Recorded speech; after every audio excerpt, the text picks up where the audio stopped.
YouTube.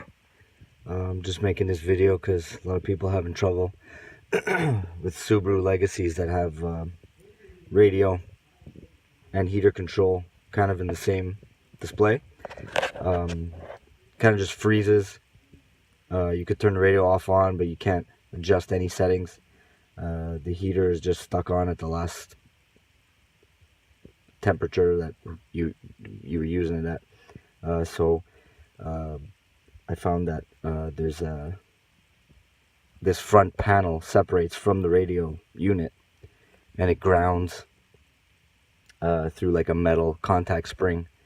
So what you need to do is pull the radio out, like I've done. You could look for another video on that.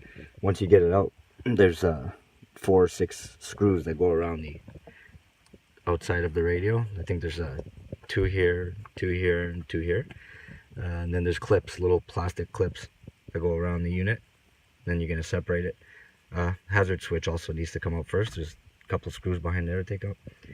Once you separate the panel, you can flip it over, and you can see, I've got my light here,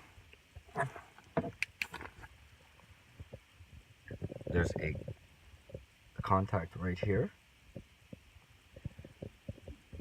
There's one right here. There's one right here.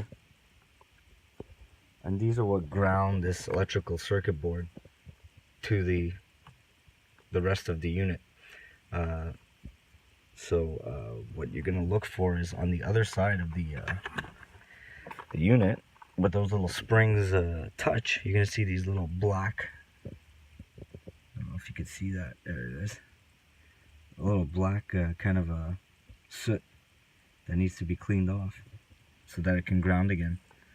So on each point you're going to see those marks, and you need to clean that, put it back together. Should be good as new. Thanks.